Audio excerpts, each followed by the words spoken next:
Let's get into the stories now. The national chairman of the NDC alleges Interior Minister Henry Korte attempted to bribe NDC MPs with slots in the recruitment of security personnel. We have details plus a response from the minister himself. Now, the national chairman of the NDC, Johnson Asiedu Nketia, has alleged the Interior Minister Ambrose Derry has tried to bribe NDC MPs with slots in the recruitment of security personnel following concerns raised by the group.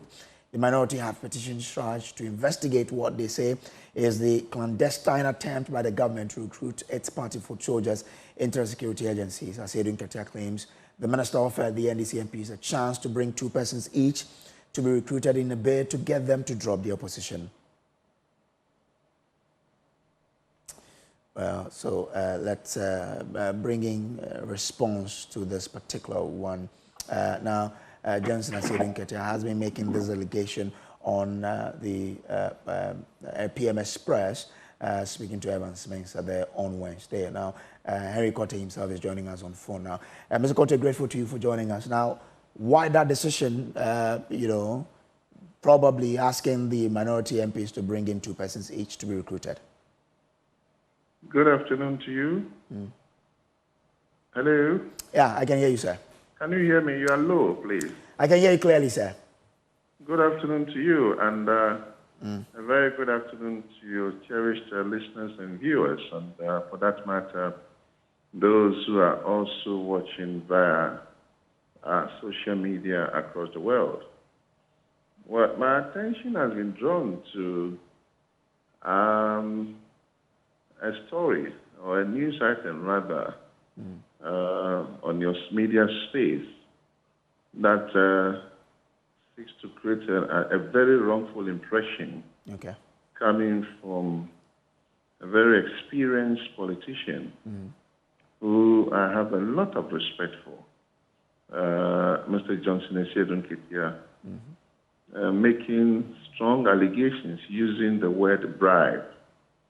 And I think that I am very disappointed that at our level in politics, where our actions, our utterances, our acts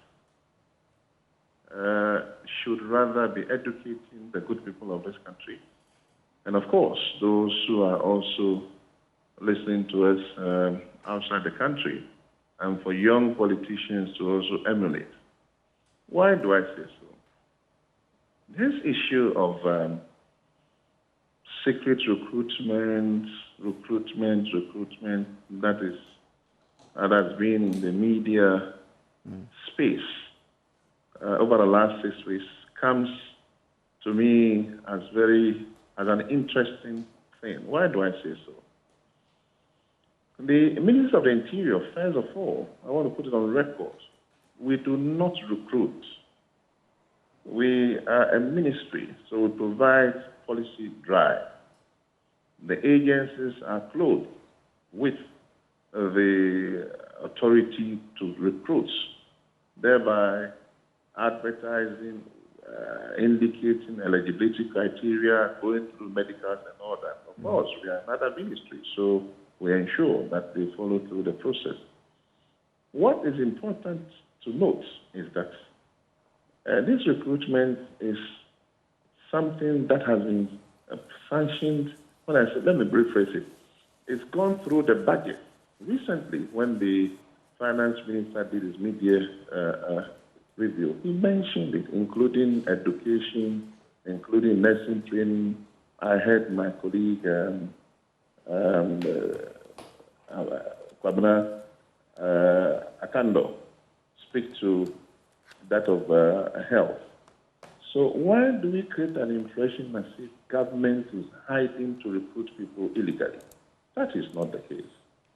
When the issue came up, the NDC picked rumors and made a press conference, made all kinds of allegations alleging that the MPP, of course, my good self as a minister, is making, trying to put plans in place to recruit, and I use the word facts.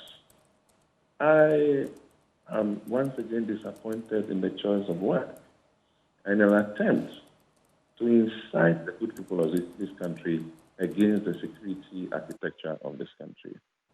First of all, we must guard against politicizing security in this country. It's a very, very, very dangerous thing that the NDCs are doing. With the greatest of respect, this is not a gender ministry. With the greatest of respect, it is not an agreed ministry. Respectfully, here, it is not Roach ministry. This is the security architecture of the country. Anybody that decides to politicize the running of security in this country probably may not know that it is likely to create problems for us as a country. And so my advice to my senior friend, the NDC chairman, is to, as much as practically possible, move away from politicizing security in this country. That comes to the major issue. But did you ever ask the opposition MPs? I mean, whilst you are recruiting security personnel, did you ever speak to your colleague members on the other side to say, yeah, we're recruiting, so if you have persons, you can bring them for us to do that? I am coming to that, if I may.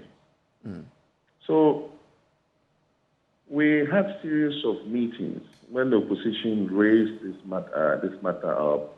They sent it to Shraj. Personally, as I speak, I've not had any petition. I've not seen any petition. I only saw it in the media space. Shirag has not written to me. But because I'm a member of parliament, we engage leadership series several times.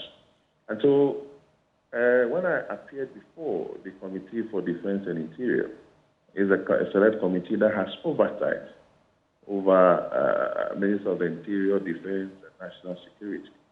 So there it was agreed that we should advertise, but we shouldn't sell forms. And so we agreed, and then subsequently, because I am not in charge of recruiting, Interior does not recruit, we gave directives for the security intelligence agencies to do so. There was a question that came up we said that per the advertisement, those people who bought forms in 2021, they have got their tracking numbers and all that, but for some reason have not been able to be attended to, can apply, or rather indicates, and the security agencies have given out an email address or something where people have done so.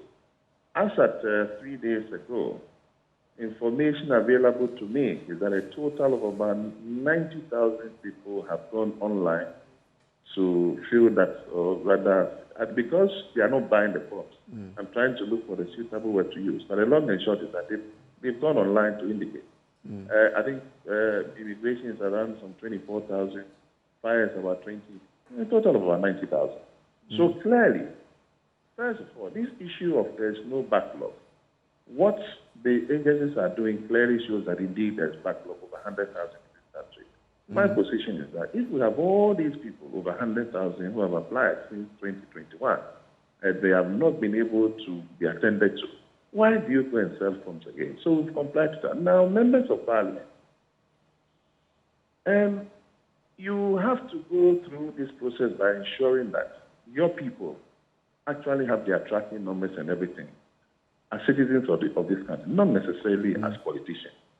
So if a member of parliament has got a constituent of his or hers who indeed in 2021-22 applied but has not been considered, the idea is that, okay, let them put it through, but not to do protocol and to bribe them. When you say bribe, it's a very strong statement to use, my brother. Now I'm saying that I find it interesting that the national chairman can use the word bribe. How do you bribe a member of parliament? We are members of parliament, we criticize constructively, and we ensure that we shape things for legislature, you know. So how do you bribe a member of parliament of yours? Okay. Of course, MPs have got constituents who may have also bought forms. Is it wrong in saying that, oh, okay, if they have forms, they should go through the same process Okay. Is it wrong? I'm not saying that, go ahead, bring me 5 so I can put you in there. So this statement, first of all, let me say categorically that I did not bribe any member of parliament. Well, at what point in time did you go to these members of parliament to say, well, if you have constituents, bring them, let's recruit them? Oh, no, when you say let's recruitment, that's what I'm saying. When you have constituents who have also bought the forms online, I get the it. eligibility criteria, Yes. you can let them go through. That's a different thing than bring them for me to recruit. Okay. So let me say that we have not, or I have not asked them to bring and to bribe them. I think I want to be very clear on that one. Okay. I have not bribed any member of parliament by offering them tutu and all that. It is not the case. So when you went to them, that if they have constituents who bought the forms, they could go through, what exactly were you trying to do to help them out? So we are floating it to Ghanaians, or just like their constituents. There are people who have bought forms. Indeed, they are tracking numbers and they are online. They should also apply. That is what it is. I have made that statement, but I did not say that I'm bribing them. I want to be very clear on that one. Yes, I'm not bribing them. Yeah, because it was in a closed sitting. It was in a closed sitting for members of parliament. It was not like going to them one by one to say, bring me, let me do it, or bring me, let me do it for you. No, that is not the position. Okay. Now, so I was trying to find out from you, at what point in time did you go to them about, if they have constituent, they can also, and they bought forms? I think after we had agreed on the roadmap that we were going to advertise for every Ghanaian citizen to also be given the equal opportunity. That was when I said, well, we are advertising. So advise your constituents, if they also fill the forms and all that, do it, and then let's see how the process goes. That is the position. And again, I've read online that he said, I have a list of 10,000 people on my table. I think that is a big lie for him to say. That is a serious statement for him to make. I don't know why we are making all these issues because of elections. I'm surprised. How can you say I have 10,000 list on my table? Why? You see, he's an elderly person, he's a senior politician. I don't want to go on the banter with him. But I want to say that I am so disappointed, very, very disappointed that CETAG national chairman can make this blatant statements live. Why? How can you say I have 10,000 list on my table? Why? Okay. Why? But so please, we have to guard against this politicization of security in this country. It is I keep repeating, it's a very dangerous thing to do, and we have to desist from it.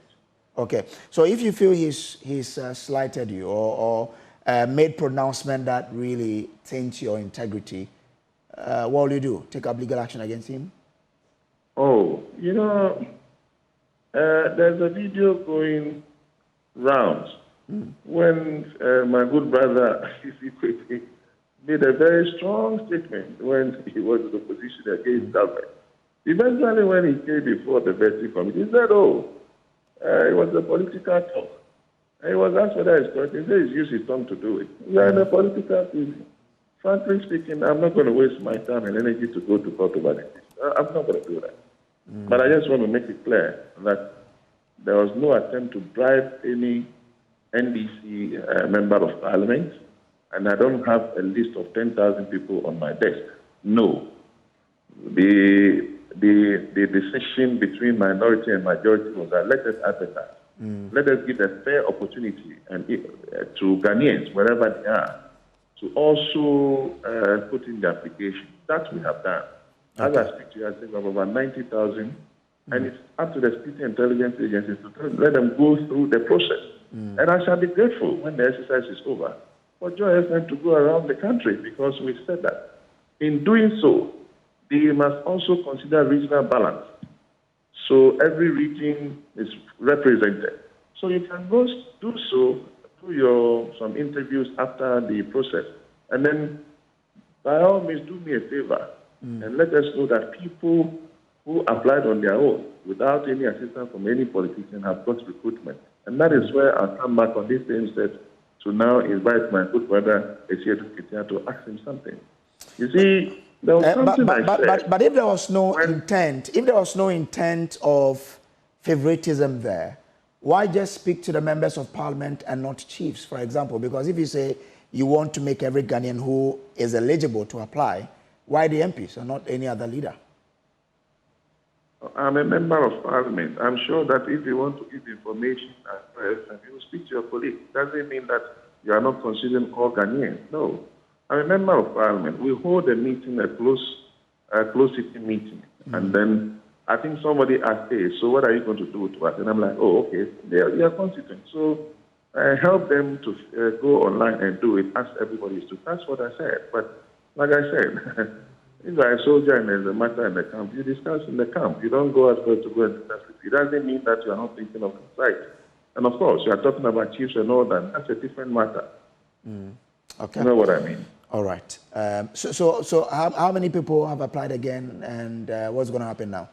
In fact, as at last 3 days, they were close to 90,000. That was the report that I had from the security agencies that was doing the recruitment. But bear in mind that Parliament has approved a budget, so there is an intake that the agencies will have to do. And I don't think it's going to go beyond maybe 12,000 or so. So all these 80,000 is up to the security intelligence agencies to use the eligibility criteria to be able to select who qualifies to actually be admitted. Okay. May I say again that we don't have political police, political soldier, political fire. Why do I say so? And I've always made this statement and asked them to come and speak to the which they have not done. Currently, as we speak, because of some problems that members of parliament had some time ago, where people almost lost their lives, there was a general appeal to my predecessor to make an application to Ghana Police Service so that every member of parliament is assigned with a police or a bodyguard. No. So as we speak, there are about 100 MPs on the other side, minority, who have police bodyguards. My question is that, are they telling us that those bodyguards of theirs are NDC thugs? Are you getting my point? Because the MPs were given the opportunity to choose a particular police officer to be their bodyguard. Well, some cases, they allow the system to choose for them. Okay. Now, are we telling Ghanaians that bodyguards who are with MPs are political bodyguards? So those with NDCs are NDC police. Those with the NPP majority side are NPP police. But Msokote, the reality is that we've seen members of parliament brandish new recruits in the police service on Facebook to say, well, I got these people into the service. That's what people are talking about, political policing. Obviously, the members of parliament who are NPP, who are brandishing the people on Facebook that we got them into the service, will not go and take NDC people into the service. They'll take people who are aligned to the NPP, not so. No, my brother. So today, are we saying that if you go to the schools and people who are cooking for the children, is that to suggest that when they cook for the children, they give NDC's parents food? Or rather, they give NDC's parents food and they don't give NDC's, NDC's ward or children's food. And they don't give, it's wrong. These are two different things. These are two different things. No, they are not two different things. No, a member of parliament says, I, Kojo Brace, I was able to secure ABCD people recruitment into the police service. I'm an MPP MP. Are you saying that as an MPP MP, I'll go and pick people who I know for sure that they are NDC people and lobby for them to get into the service? I know that the member of parliament is supposed to take care of his or her constituents. When you come to my constituency, it is open secret. You can check. People who get jobs through me don't go into it because they are MPP or they are NDC. They get jobs because they are constituents. You can check. Your station is in my constituency. Go and do your checks. Well, They'll tell you. So don't let us do that, because when an MP goes to lobby for something, obviously that MP is going to use it as his achievement. You know what I mean? And so MP is allowed to go and lobby for people to get nursing training. They are allowed to lobby for people to get postings in schools. They are allowed to do all that because it's serving the community, the constituents who have reposed that confidence and trust in them. And so I don't think that you can base this particular issue and say that we are recruiting MPP police. But I've asked the question that nobody is giving me an answer. but aren't you worried that we are getting politicians like yourself get people into the security service or services, something that must be based on merit and not necessarily because I know Henry Cote? But when you say politicians like myself, how do you mean? I've given you the premise that MPs are helping people to get into the police service, for example. You said MPs. When you say politicians like myself, I think you're making it personal. I need you to explain to me. Oh, no. Okay. So let me change it. I'm saying please, that. I need you to explain to me. No. Please, so, and let's continue. So, no. Because I'm having a chat with you. I'm having a chat with you. That's why I used you. Sorry. I didn't mean that you are doing that. I'm just saying that if MPs, let's say if I'm an MP like me, Kojo Brace, and I put people in the service, aren't we worried that as members of parliament, as politicians, we are taking people who we know into the police, into the security services, something that should be based purely on merit and not because of who someone knows? Okay, good question. So is it the case that when a politician takes somebody to recruitment, the person doesn't go through eligibility criteria, the person doesn't go through a recruitment process, they just wear the person a uniform? Is that the case? You tell me. No, you tell me. Can you point a finger to one person who is wearing uniform without going through training, and that the person didn't go through eligibility criteria? That is the challenge we have here. Everybody who goes through and is recruited into the security services is a citizen of this country, is a Ghanaian, and goes through the eligibility criteria, trains, and then passes out as a police officer, fire service, immigration, prisons, narcotics, name them. So how then do we turn around and say that we are recruiting back into the system? When you go and bring somebody who, excuse my language, has not finished school, how do you wear the person in uniform to go and become a police officer? It is simply not possible. Okay. It can't be possible. I mean, you and I know it can't be possible. That's where we are coming from. So we should be careful when we are making these statements to politicize the situation. Now, brother, let's be very careful. I keep saying it. Where we are getting to and what we are doing as a country is dangerous for us. Okay. Let us stop politicizing security. It's dangerous. I get you. I'm grateful to you, Mr. Henry Cote, for joining us. He is the Interior Minister, and he spent his time today to try and respond to some allegations by the Chairman of the NDC, Johnson Asiedu Nketiah. Away from that, the Energy Ministry says it is engaged in ongoing negotiations with its creditors to settle outstanding debts and ensure the efficient operation of the Electricity Company of Ghana without disruptions. Currently, ECG owes its creditors, including independent power producers and other industry players, approximately $2 billion. This situation often results in power disruptions, leading to an unstable power supply. According to Herbert Crapper, Minister of State at the Energy Ministry, although some of the debts have been designated as legacy debts, steps are being taken to pay off the current outstanding debts. Regarding ECG's outstanding debts, you know that the ECG, through the Ministry of Finance, has gone through a renegotiation process with the IPPs. Some of the debt has been ring-fenced as legacy debt. And then going forward, from June 2023, current debts are being tackled by ECG, out of which 60% is current and 40% has been deferred. And so in terms of the legacy debts, the Minister for Finance is attending to that.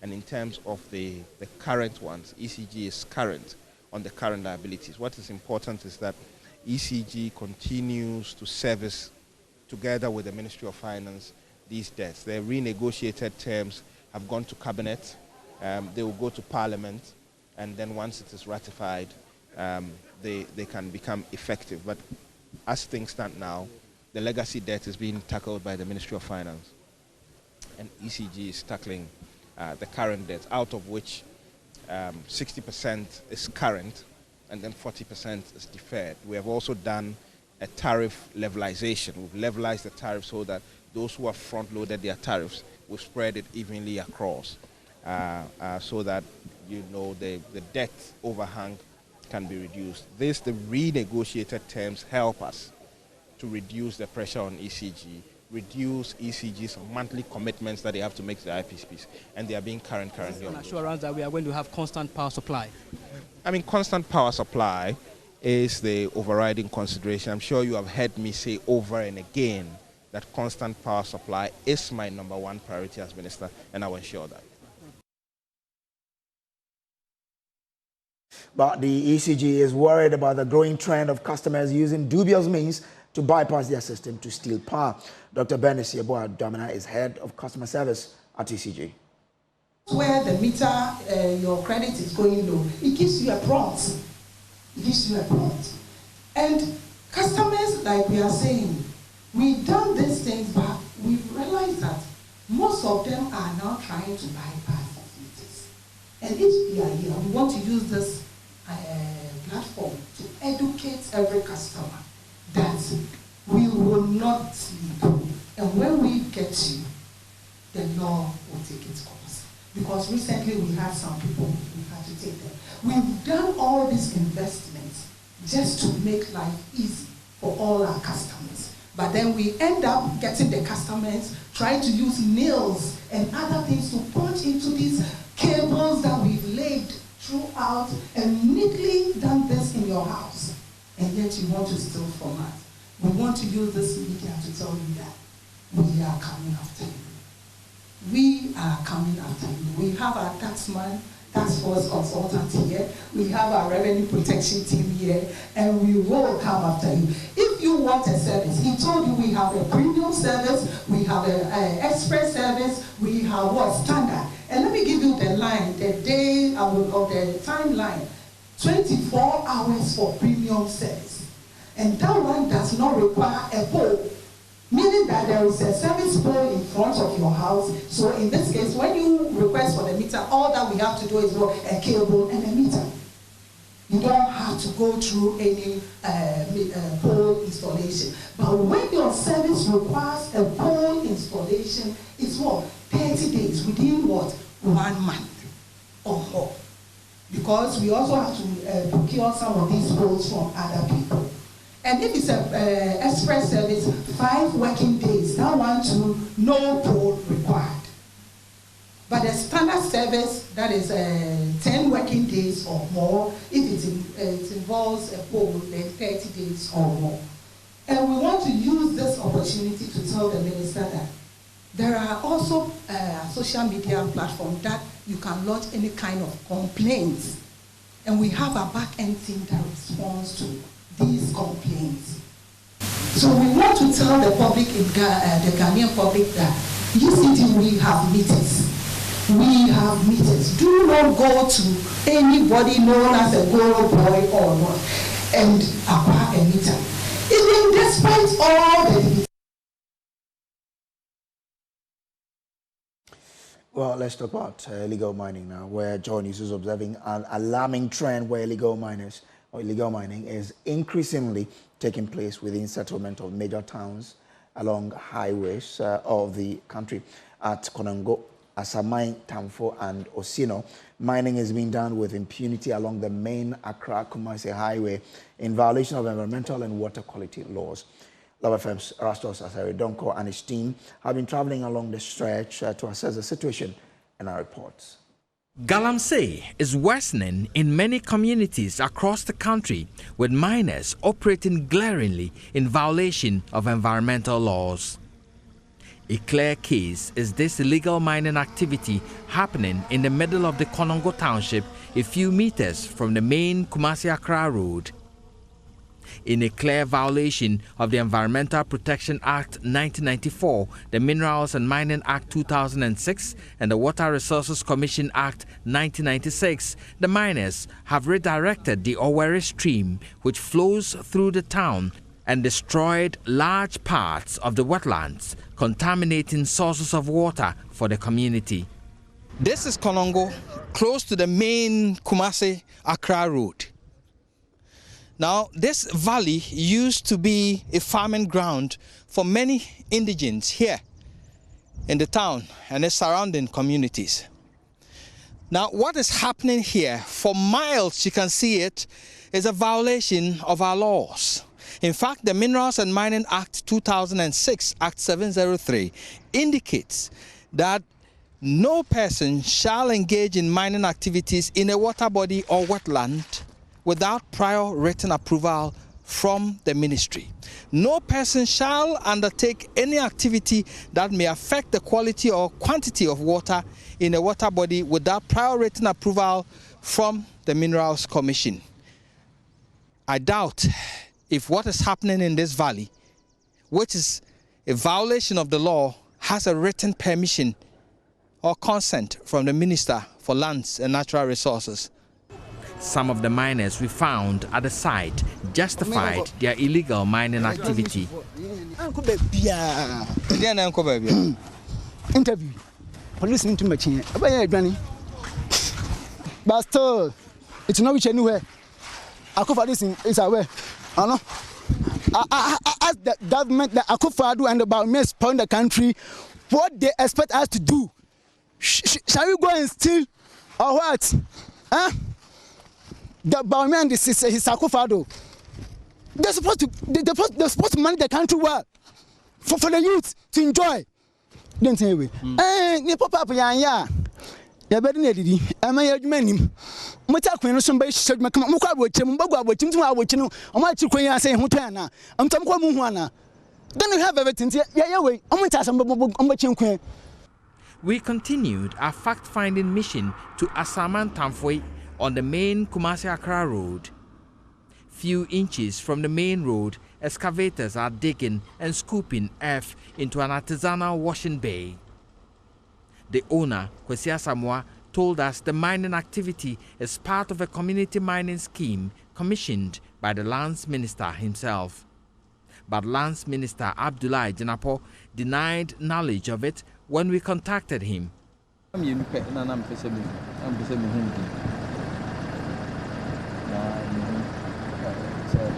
Minerals Commission and EP and Minister for Lands. Common all the requisite to give licenses. Community mining. Community mining. After a few minutes' drive, we reached the eastern regional town of Osino, where an artisanal mining base set up inches from the Kumasi-Accra road is actively processing gold. Though this mining activity violates Section 15 of the Minerals and Mining Act 2006, Act 703, which prohibits mining 50 meters from a public road, these miners are carrying out their activity with no fear at all. One of them approached us in an angry mood, inquiring our mission to the place. Perhaps there is a law enforcement holiday for nature crimes. Reporting for Joy News, Erastus Asaredonko, Kumasi. Well, quite some troubling visuals there in the narration that we've heard from Erastus. Erastus is joining me via Zoom. Erastus, great work there. How is the situation affecting the community members and also people who use the highways? So you could see that we have waterlogged areas along the major road, which is seeping under the main road itself. And so it is possible that it could lead to a possible degradation of the road itself.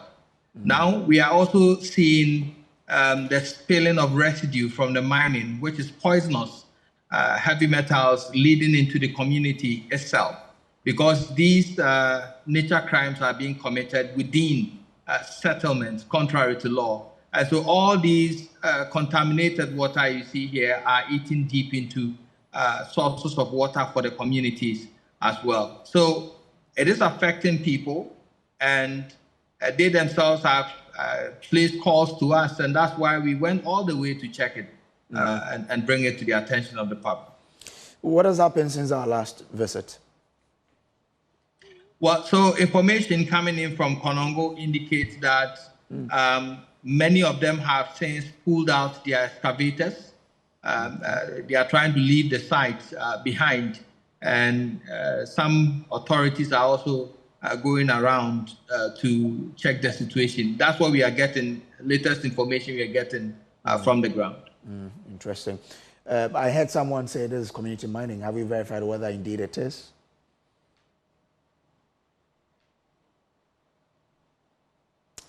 Well, I've lost Erastus there, but also keep an eye on that particular story and how the environment has been degraded by these illegal miners. Now, away from that, non-communicable disease has been identified as the leading cause of death around the world. They include heart disease, cancer, and diabetes, and they are responsible for 43% of all deaths in the country, deepening poverty and straining our healthcare system. In a new document coded as the NCDs manifesto, the Ghana NCDs Alliance is asking political parties to commit to some actions to address NCDs and mental health burden facing the country. In the studio with us is Labran Musa, who is National Coordinator of the Ghana NCD Alliance. Before we start this conversation, though, here is NCDs in numbers. Let's share with you what we do know so far on this. Now, for non-communicable disease, we know that 74% of global deaths are caused by non-communicable diseases. And what are these? We're looking at lung diseases, cancer, mental disorders, type 2 diabetes, cardiovascular diseases, and that our source is the World Health Organization. Now, let's again, you look at the in terms of numbers, we have 17 million people dying from NCDs before the age of 70. That's a huge number there. And already I've spoken to you about what these NCDs are. So 17 million people die from NCDs before they turn 70. Again, according to the World Health Organization, 77% of NCD deaths occur in low and middle income countries like Ghana and a lot of the sub-Saharan African countries. So let's look at the numbers in terms of the diseases. So for cardiovascular diseases, we have 17.9 million people, dying through cardiovascular diseases. For cancer, 9.3 million people.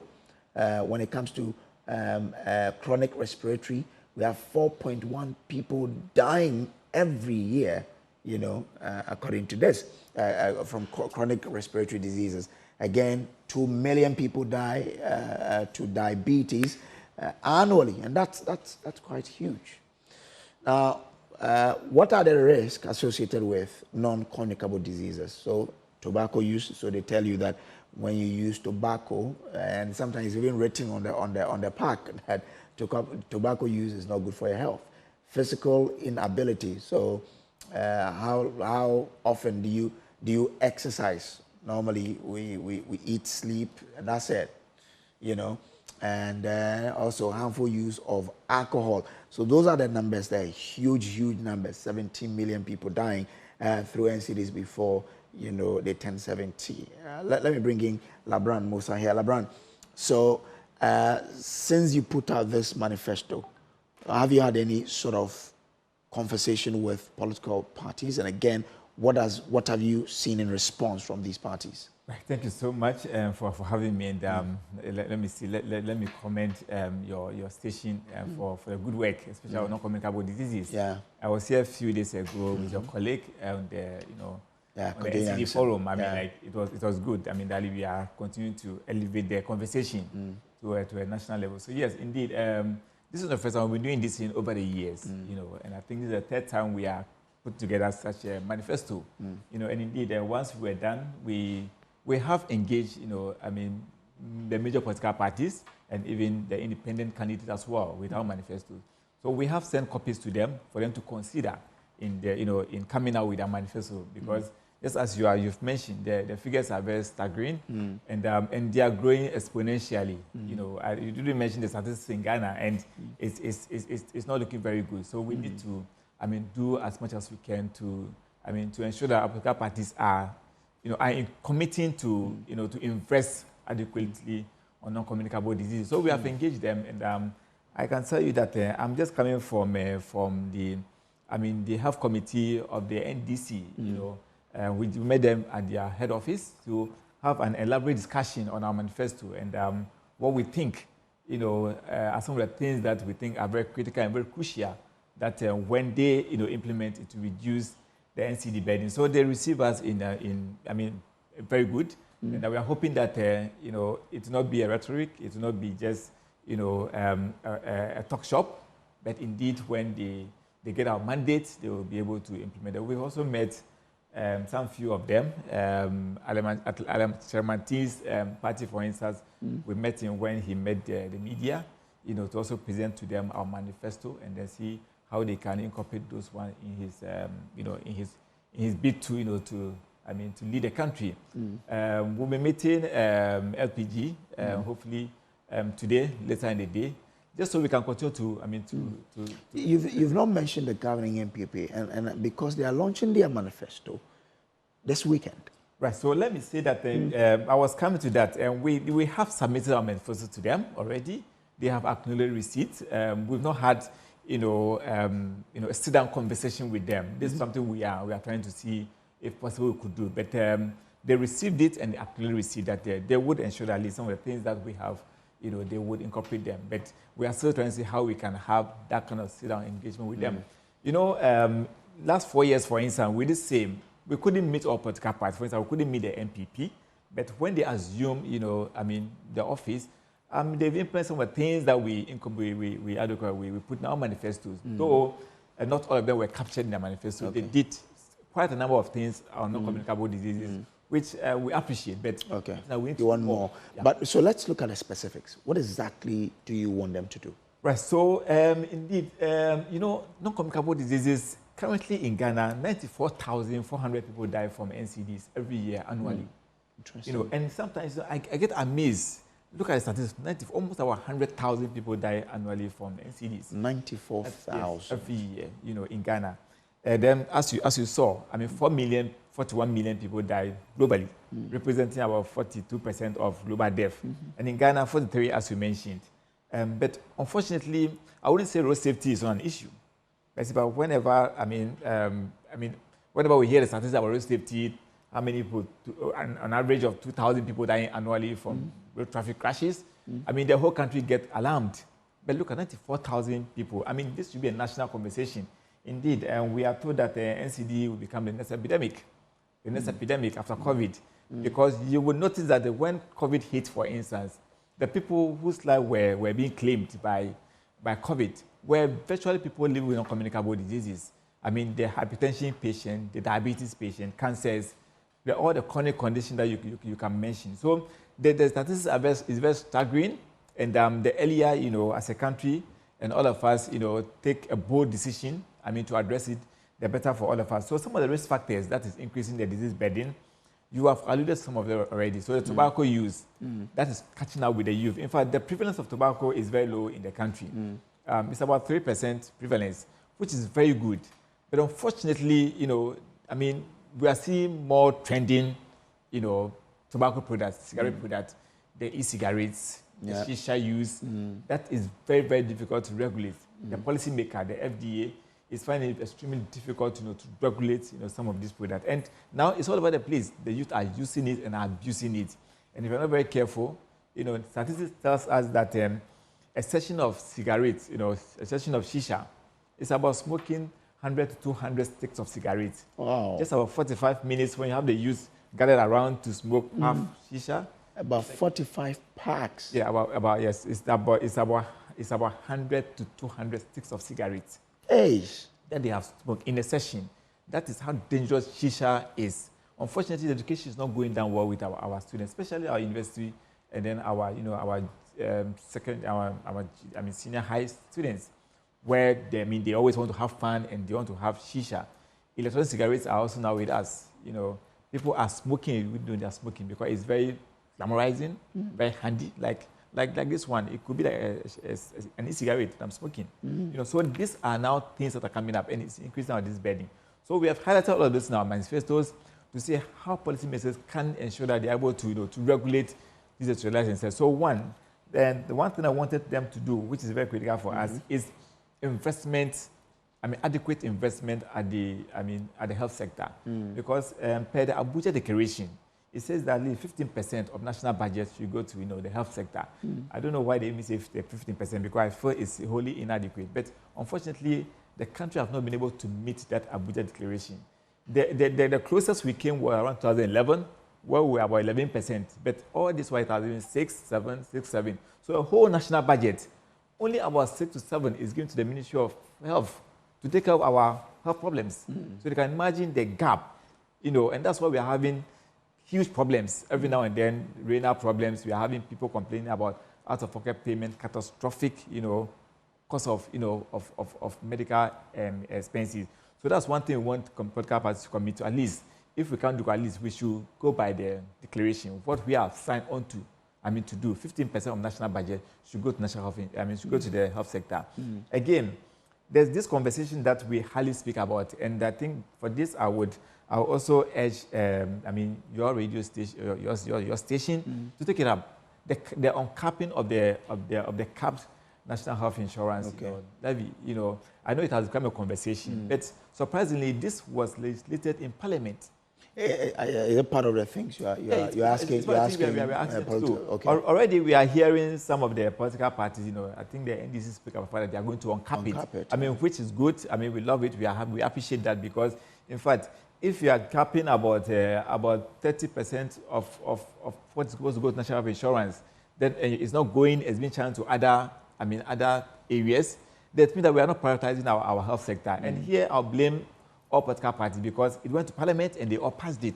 Okay. So good news. We are hearing that there's going to be a review of uncapping it. So at least we can have a lot of resources. To the health sector. The other thing is the primary health care. So I'm talking about primary health care. We need to WHO have said that if we actually want to advance our health sector, we need to prioritize the health sector at the primary health care level. I'm talking about the facilities at the downtrodden, the rural communities where people have, access to road network. How do we bring the facility closer to them? And then how do we invest adequately in these areas? I know there are some interventions already ongoing, but we want them to commit to investing adequately so that people do not have to travel long distance to come to Kolebu or Kumasi, teaching hospital to seek the care that they need. How do we ensure that we decentralize the adequate the healthcare facilities so that at least we equip them? But currently, you go to some of the facilities, you'll be amazed that even simple glucometers are not there, BP machines are not there. So you're talking about equipping or decentralizing? Yeah, equipping. And this one is one of the key things. And apart from that, we should. But decentralizing how? I want to understand. Yeah. So like for instance, we want to make sure we bring the first facility closer to the people. The first class. Yes, I'm talking about the first class hospital closer to the people. Okay. Alright, like I said, we are doing something. There's this cheap compound thing that the government is implementing, where at least within about 200 catchment area there should be a health facility where people can visit. Unfortunately, like I said, it is not working as expected. So we need to invest more into that, so that people do not have to travel from my village somewhere in Impaha, and then travel to a district hospital or to come to Accra to access some facility. It's unbearable for many people to do. The cost of traveling alone, is very unbearable. So how do we bring healthcare closer to the people? That's another issue that we are also tabling. The other one is earmarking. When I talk about earmarking, in all of this, you need money. How do you get money to support? But someone will ask you, with the agenda 111, isn't it getting to the people? We are seeing some infrastructure, but we've not seen the operationalization of this. So what we are saying is that yes, and the 111 is a perfect good idea. But the point is that when you already have some facilities like cheap compounds, already dying, some of them are not having the facility. We can reduce the number of the 111 and then see how we can invest resource that we call the other hospitals. Because you go to the hospital, the BP machine, just check your pressure, it's not there.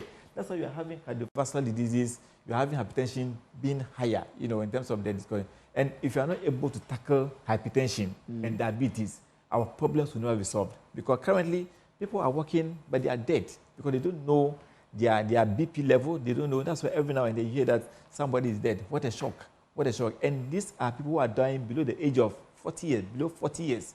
I mean, go to the community level this weekend. You find people, all their obituaries. Our team youths are going, they are dying because we are not promoting public health. The other thing that we want to talk about, I mentioned the earmarking. We need to earmark some of the funding that, government is currently recouping from, excise taxes.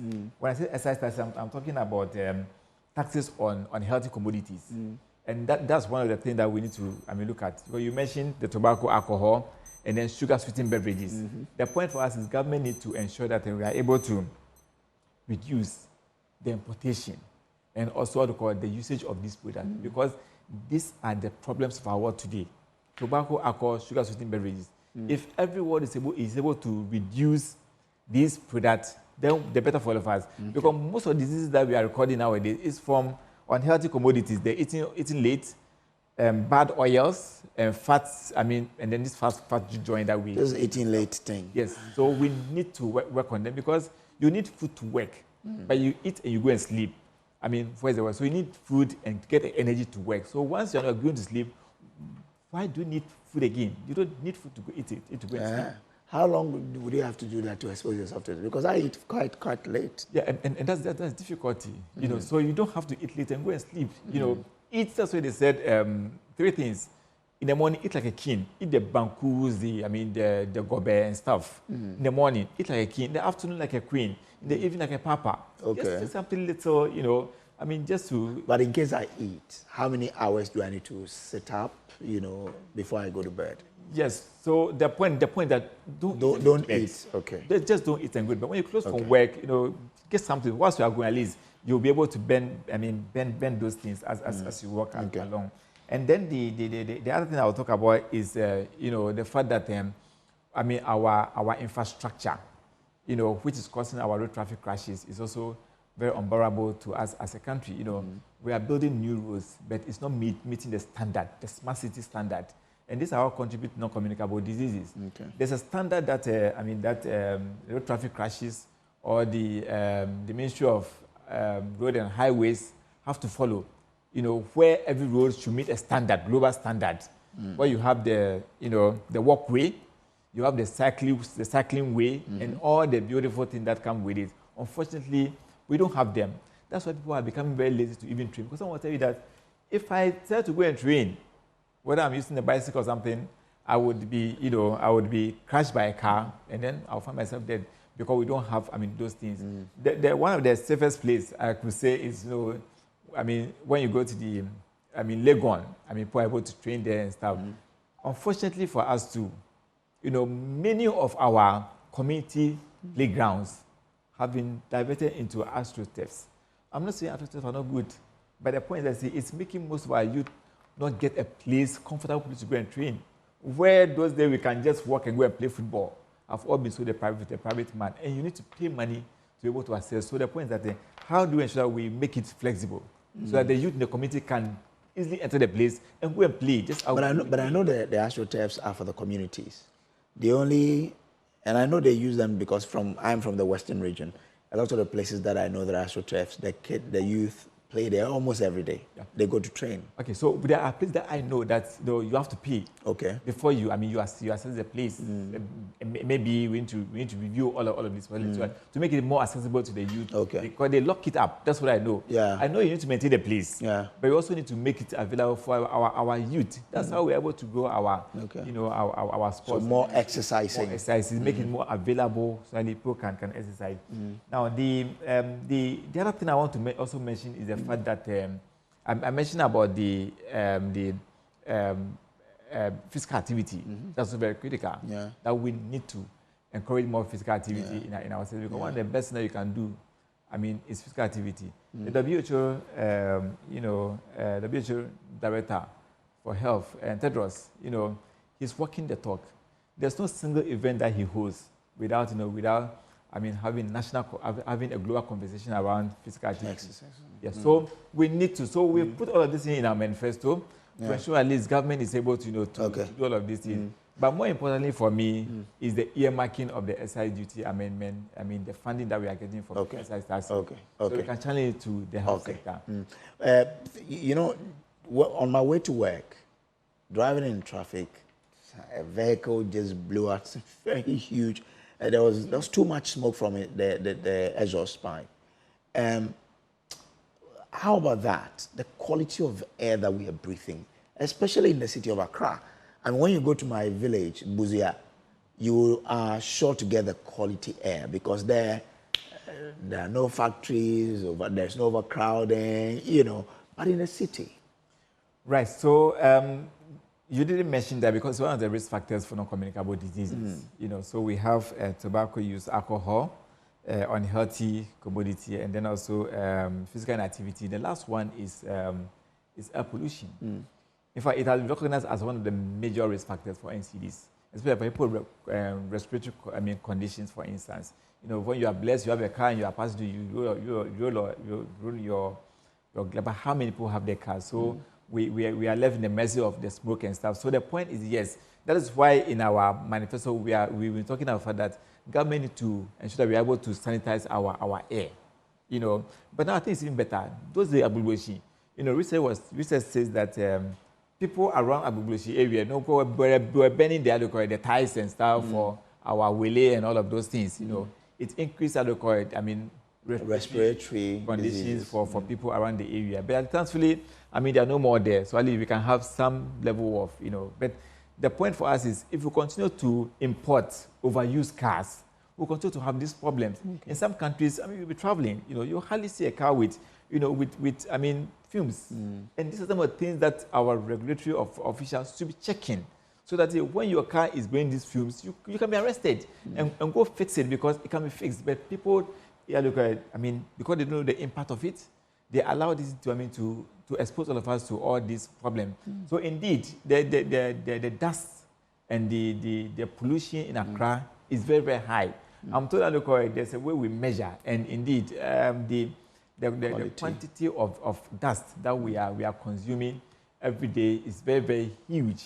You know, not only the cars are doing that, even our road networks, you know, because once your road network is bad, you know, then the possibility of dust coming into your homes and then creating more problems for you and your kids is also very huge and alarming. So yeah, so indeed, we are also having discussion with the DVLA and also the National Road Traffic, you know, roadworthiness, yes, to ensure that at least they're able to reduce, you know, find people. You know, we have this emission levy. For me, I was not comfortable with the emission levy. The point for me is, let us more practical. Let's see those. If people are, you know, before you bring your car to this, let's check all of those things.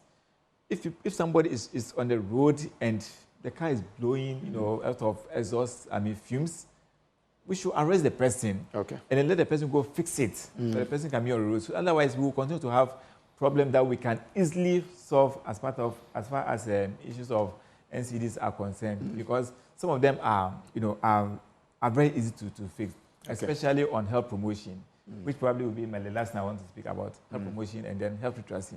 Okay. Government should deliberately, you know, invest in health promotion, because if you don't know about the fact that inhaling smoke from exhaust fume will cause you problems, you'll be sitting on the road and you'll be But when people are aware, we will all demand that the right thing is done.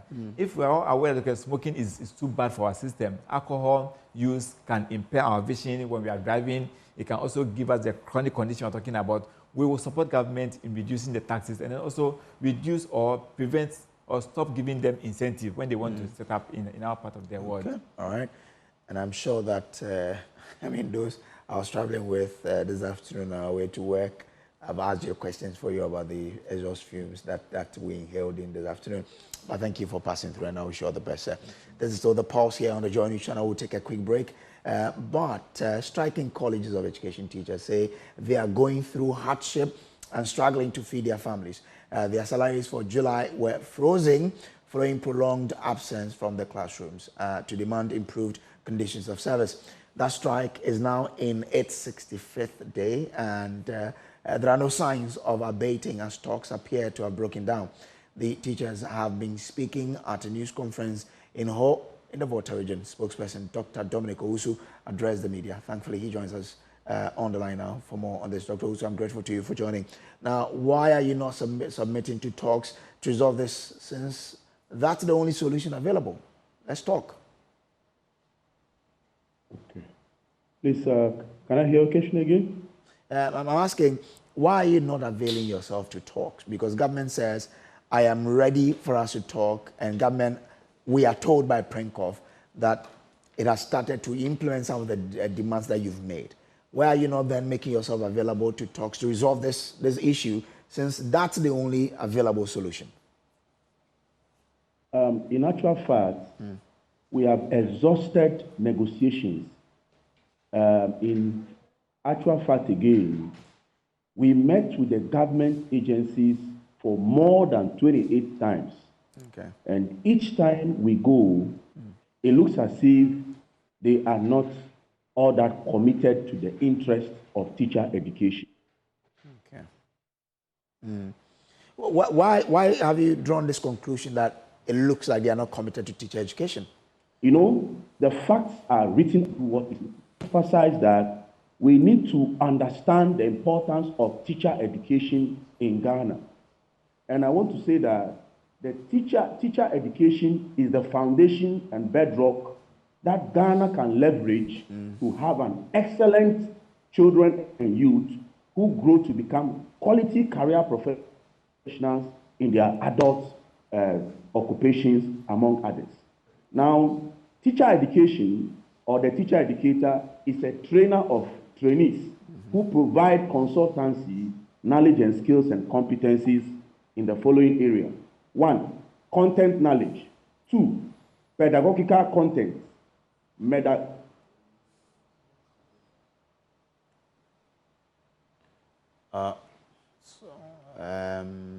Dr. Owusu, pedagogical content of teaching, psychological teaching provision work, academic guidance, clinical assessment of micro and macro teaching. Well, Doc, we do understand all of this, but we also are being told by Prinkov that, for example, your book allowances that were in arrears have been paid.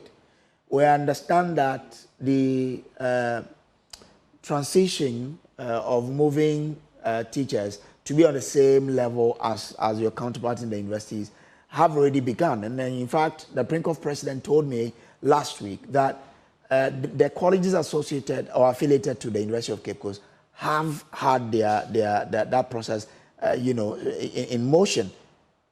If that has been done, isn't it enough a commitment on the part of government for you as teachers to consider that, well, something is being done, so let's reconsider our stance? No, please. The top half of the BRA that was paid was for 2022. And what happened was that we were paid below what was expected. So I think it was left with just 1,000 Ghana cedis. So what we are asking for is the same BRA, that is book and research allowance, like our counterparts in the universities. The reason is, per the NLC ruling or award, it stipulates that CETAG should be given the same BRA, and then it also placed it in retrospect starting from 2023. But as I speak to you, last year we were given a BRA that was far below what the NLC arbitral award stipulates. So you realize that the commitment towards the NLC arbitral award is dilly-dallying. It's dilly-dallying. It's not forthcoming. Okay. So this is why we are on strike. And we are emphasizing that until the arbitral award is fully implemented, CETAG will not call off its strike. Ghana is a law state. Ghana is a country that believes in the rule of law. We went through the processes and it got into a stall. And so Fair Wages and Salary Commission took us to the NLC for compulsory arbitration. After 6 months of compulsory arbitration, the NLC gave a ruling on 4 issues that the government team and GTEC was mandated to implement. But as I speak to you, we have 20 months of arrears to be paid, and it has not been paid. Okay. And what we are hearing is that the migration that is being done is not being done in line with the staff audit report. And we want to say, as I speak to you, I think was it 2 months or so, GTEC issued a disclaimer for the principals in the college to disassociate themselves from the staff audit report. So this is why it looks as if we are adamant and we are suspicious, because our professors who are heading various institutions know how things are being done in the universities. And as I speak to you now, if you come to the College of Education, there is a robust system going on where most of the lecturers are upgrading themselves in a very fast manner. As I speak to you now, the College of Education has more doctors who are emerging than any other tertiary public institution. And those with MEd are upgrading themselves voraciously. So you could see commitment on the part of CETAG to make sure that they come at par with the qualification and the requirement that goes with tertiary education. Okay. As I speak to you, okay. the necessary we should be given have not been given to us. So this is why we are saying that CETAG should be accorded the necessary respect. The era where teachers are not respected, teachers are looked down, is over. As I speak to you now, teachers that are emerging in Ghana know their rights. Okay. And they believe in education, and they believe in upgrading themselves to come to terms with the reality of tertiary education. So they deserve to be awarded all that their counterparts are getting in the tertiary institutions. So but we understand you're willing to forfeit your August salaries as well to protest and ensure that the right things are done?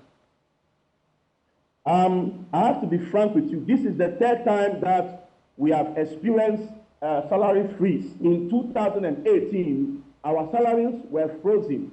Last year, at August, our salaries were frozen, and this year, July, our salary has been frozen. So that has given us a tough skin to understand that irrespective of the maltreatment or the bad treatment given to us, we are ready to lay down in our lives and make history for our unborn generation. Okay. So we want to say to the powers that be that it is high time that the lukewarm and the unconcerned attitude towards the college lecturer is put on the background, and the reality on the ground that and what must be given to the college lecturer is given to them, so that we can call off this strike.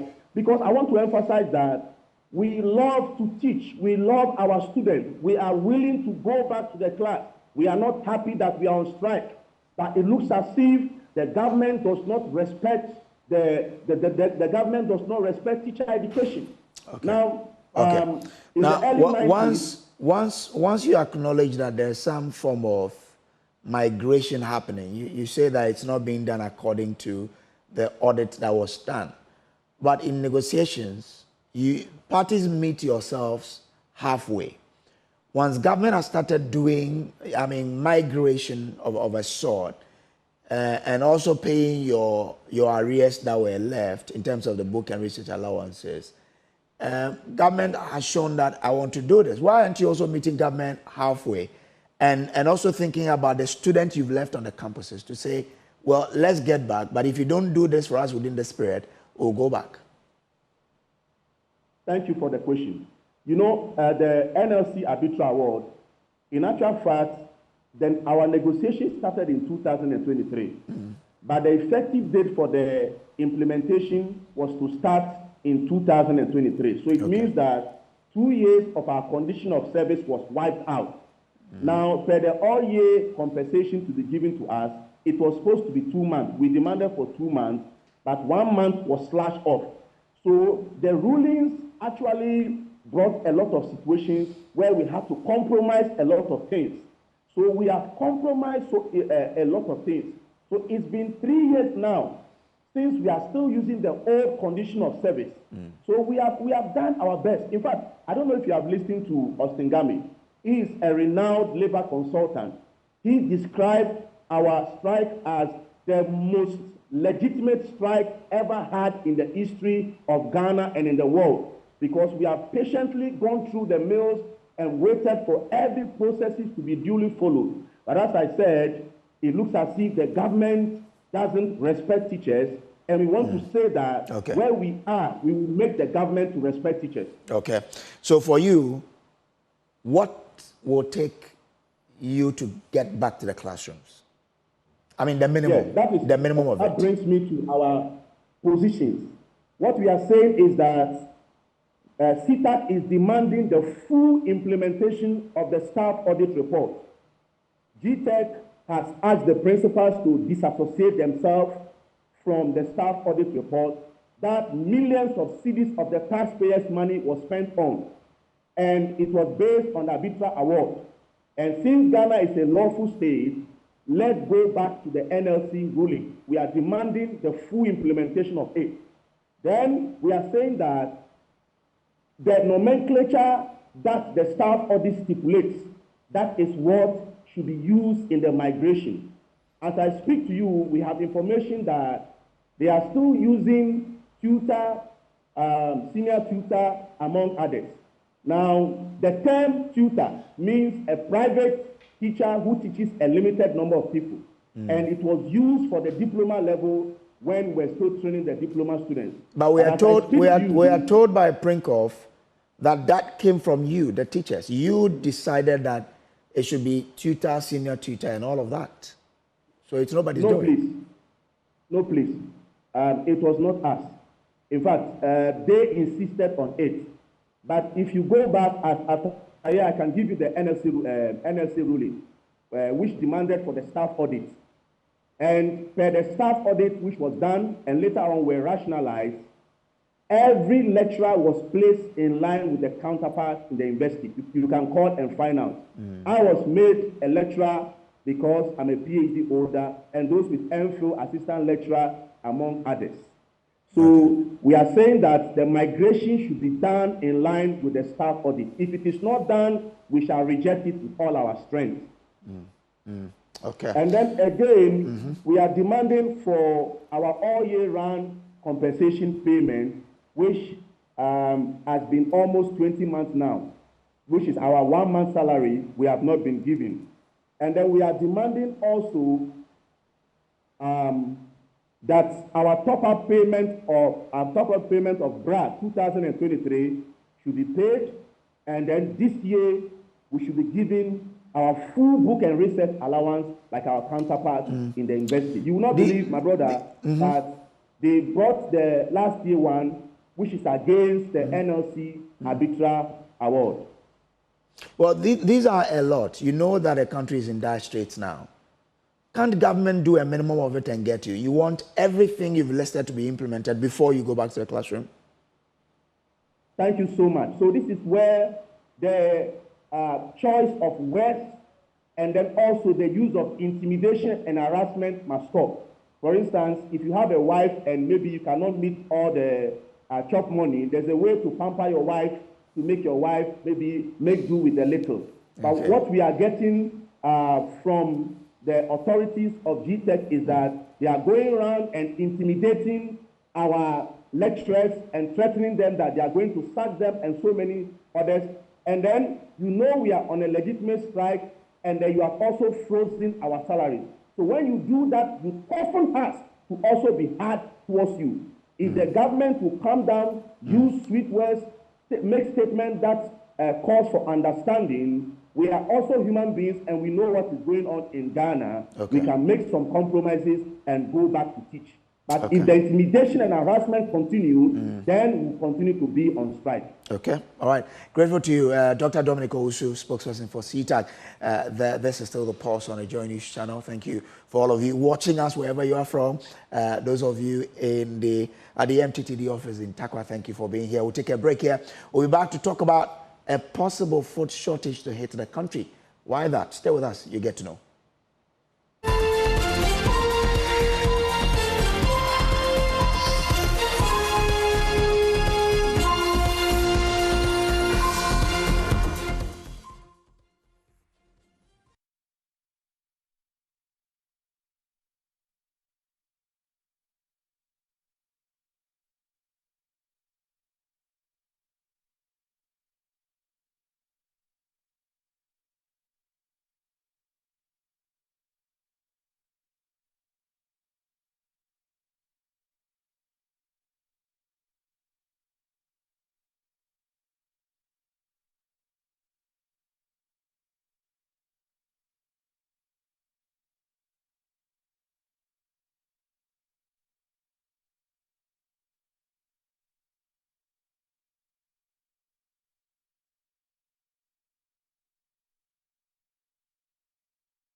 Back from the break. Now, the Peasant Farmers Association of Ghana has expressed a concern about the uneven distribution of resources in the Planting for Food and Jobs Phase 2 program during a press conference in Accra. Executive Director of the association, Bismarck Norte, said most of its members have yet to benefit from second phase of the program, which was designed to build on the successes of the initial program while addressing its limitations. The peasant farmers say the current drought in northern Ghana could lead to food shortage and possible crisis if urgent interventions are not made by government and other stakeholders. They have also complained about not benefiting from the One Village, One Dam policy and other flagship government programs aimed at improving agriculture. Issue faced by farmers all over the country, especially in the northern and middle belts, is the lack of rainfall, which has caused many crops to wilt. For centuries, the Ghanaian farmer have relied on rains to nourish our crops, cultivate various types of crops, and to sustain the food security of the country. However, this year, the rains have failed and has put us in a state which we believe is quite close to the 1983 drought. And we know how devastating that effect was. The extended dry spells have left thousands of acres parched up, crops stunted, and are at the brink of crop failure in several farming communities in the Bono East, Upper West, Northern, Northeast, parts of Volta, and Oti regions. In fact, just recently, my fellow farmers from Greater Accra and even Eastern even confirmed that even the rains have not been fair to them. The situation is quite painful,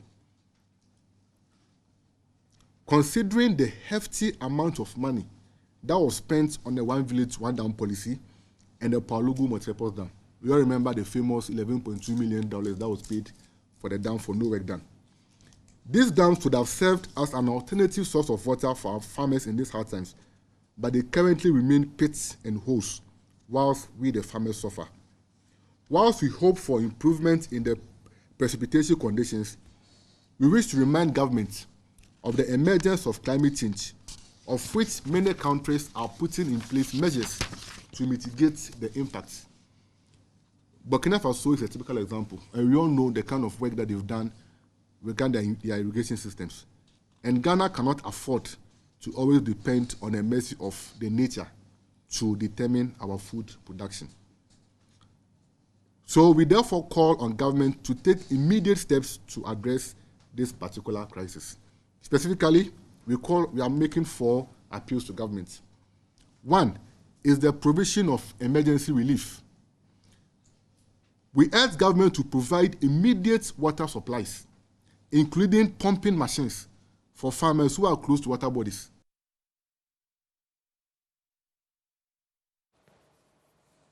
So let's talk about the solutions that could avert this possible food crisis situation. Joining me now is Asare Ohene Bediakon, who is Business Development Manager of New Age Agric Solutions Limited. Asare, grateful for joining us here. Now, let's start it off in this manner. You operate in, the Upper West region, in an area which is probably the biggest, rice cultivation area or cereal cultivation area of Ghana. These are the challenges. What's the situation in where you operate? Are there droughts? Yeah, good afternoon, Kojo. Let me say another good afternoon to your viewers and listeners. Yes, Kojo, there is drought. As farmers and other value chain actors, we have done our part. And we have plowed our lands, we have seeded. But at this point, what we are experiencing is that we are experiencing the drought and we are at the mercy of the rains. Now, how long has this drought situation persisted and how are farmers like yourself handling it? Kojo, it has been intermittent. The planting window of the north is from early June to the end of July.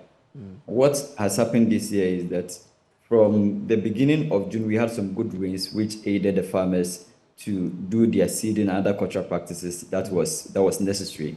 However, towards the end of June through to July, up to now, we are experiencing some critical period of rainfall, and it's been a problem for the farmers. Just to add, as we speak today, there are some areas in the north that have experienced up to 4 weeks continuous drought. As we speak, there are some farms that have reached their permanent wilting point. That is to say that even if from today we get perfect rainfall up to the end of the season, there are crops that we have lost completely.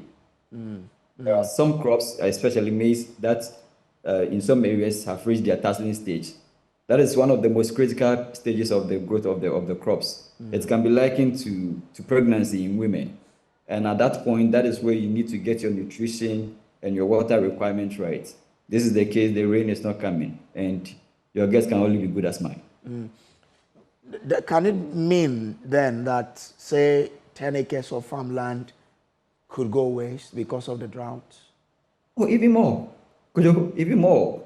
As of last week, we were doing some tours in the Upper West region, and you realize that the areas that are undergoing this stress is not 10 acres, 20 acres, a matter of 10. Like I mentioned, the enclave in the Upper West region happens to be the biggest maize growing area.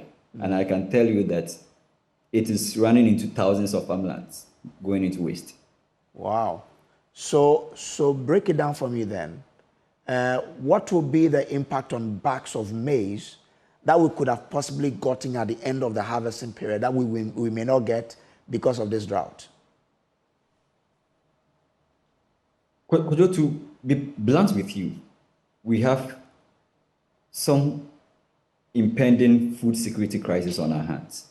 And the loud silence is deafening.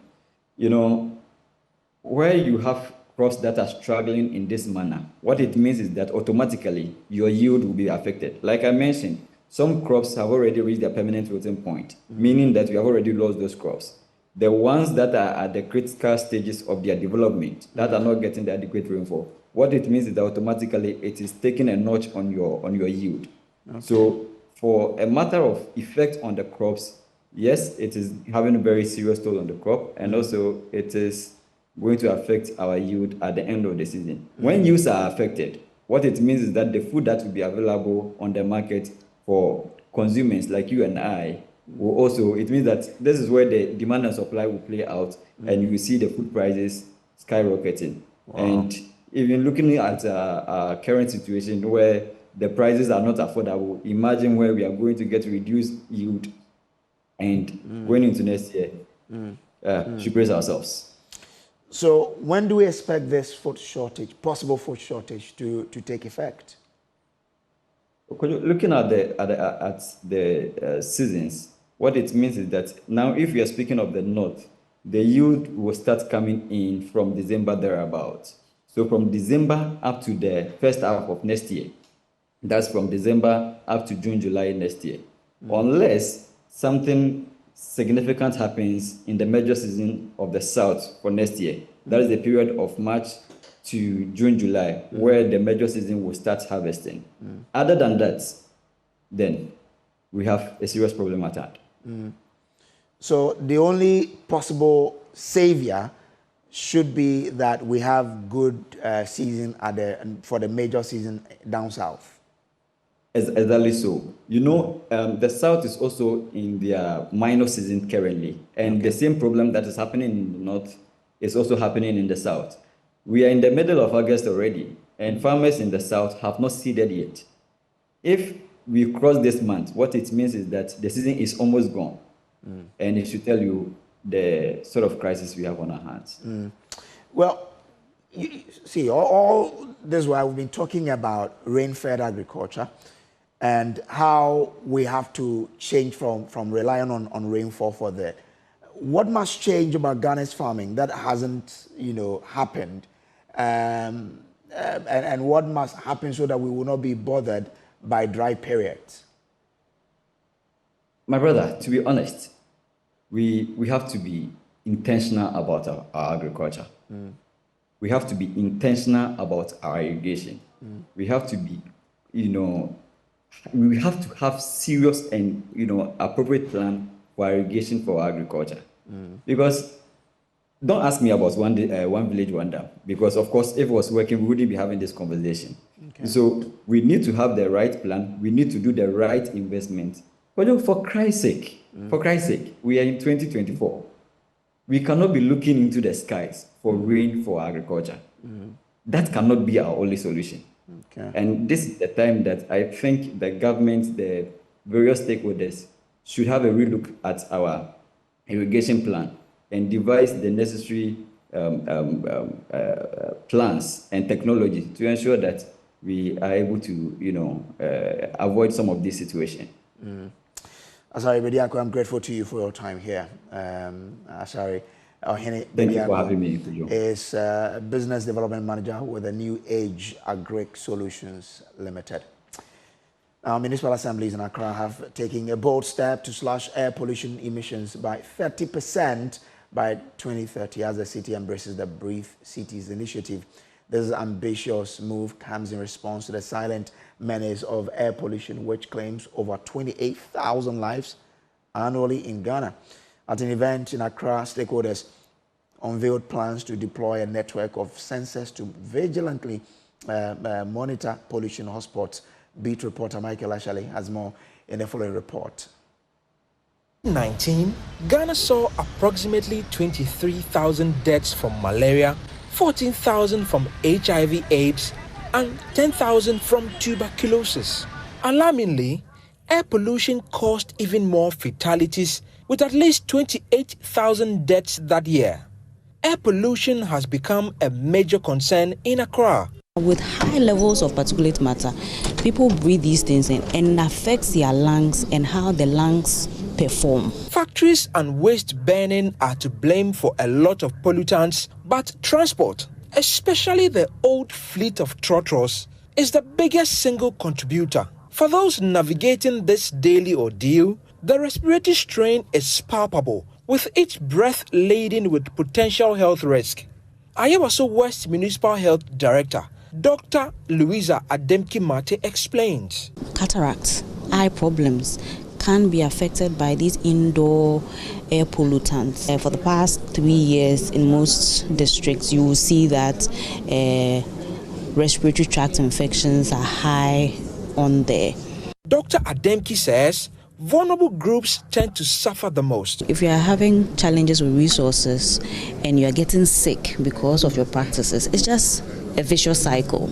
Because you don't have the money, now you are getting sicker. It just perpetuates the poverty. Despite the severe impact of air pollution on public health, there remains insufficient local research to establish a direct link between pollution levels and health outcomes. Desmond Appiah, country lead of Clean Air Fund, says there's an urgent need for a more comprehensive research to better understand and address the health impact of air pollution in the country. The outdoor or ambient air quality is getting worse. And so it means something is still not clicking, something is still amiss. The only bad part or sad part is that there's not a lot of localized research, and that's what we are trying to change in our system. The city of Accra has now joined the Breathe Cities initiative. It is a first of its kind initiative from Clean Air Fund, C40 Cities, and Bloomberg Philanthropies to clean our air, cut carbon emissions, and enhance public health in cities around the world. And we hope by the end of the process of the Breathe Accra, we would have been able to reduce the pollution levels by a good 30% or so, because at the rate that it is going, it is not healthy for any of us. A network of 60 low-cost sensors and reference grid monitors have been installed across the city to provide real-time air pollution levels. Adentan is home to some of these sensors. The early data is already making a difference, offering a glimpse of hope in the fight against air pollution. Overseeing these effects is Andrew Ni Apai Abohe, the Municipal Environmental Health Officer. We were seeing high levels. Quickly, it told us that something was wrong. Quickly, we deployed people. They realized that there were issues. One had to do with some burning that was taking place. So quickly, action was taken. Jacob Johnson Atakpa, project coordinator of the Green Africa Youth Organization, GAYO, says they are also making progress with support from Clean Air Fund. And ensuring that we're able to, one, compost the organic waste that we have, convert the hard to degrade organic waste into briquettes for clean cooking, and as well as recycling all the recyclables there are in the system to ensure resource efficiency and sustainable production and consumption. According to the WHO, meeting the air quality guidelines of 10 micrograms per meter cube for PM 2.5 could prevent more than 1,000 deaths annually in Greater Accra. For Joy News, Michael Ashale. Well, let's take you now to Seshin Katieso community in the Bibiani Ahiaso Bekwai municipality of the Western North region, where the residents are celebrating a huge step forward in their healthcare access after a philanthropist and his family constructed a modern community health planning and services CHIPS compound right in the heart of the community. Adam FM's Augustine Boa has more in the following report. Excitement as a modern health facility opened in the Seshi Nkatieso community in the Bibiani Ahiaso Bekwai municipality of the Western region, a predominantly farming community with a population of about 3,000. Until this time, access to quality healthcare has been a major challenge for them. They've had to travel long distances to Bekwai or Bibiani to access quality medical care, often relying on under-resourced facilities in neighboring towns.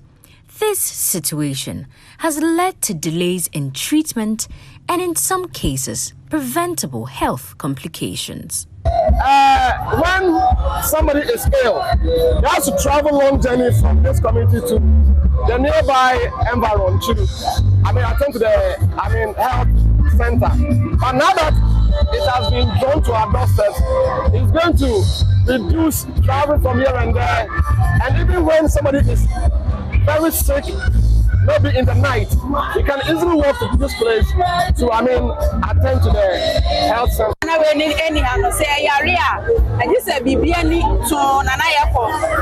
from a house to Bibiani, so and to say emergency cases, no, I have the make us say, maybe a number of health issues.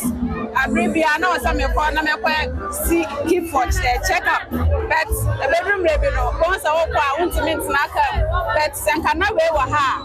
Now, a woman sank a better show, am I? The announcement really has it. But all that turned into joy after philanthropist Peter Mensah and his family solely constructed and commissioned a modern community health planning services CHIPS compound for the community. The newly commissioned health facility is equipped with modern facilities and staffed by qualified healthcare professionals. Rebecca Mensah is wife of the philanthropist. The motive behind all this is my husband has a very big ambition and has a good heart concerning human being. And because if you are sick, you can't do anything in this world, even if you have money. And if you don't have money and you are sick, even if you have money and you are sick, you cannot enjoy the money. So health is a very good thing if you have a good heart and you want to tackle something good in your community. So my husband being a very good, having a good heart, he got the purpose and the great mind to tackle this and help the community for this great thing to happen to them, so that he also have a peace of mind.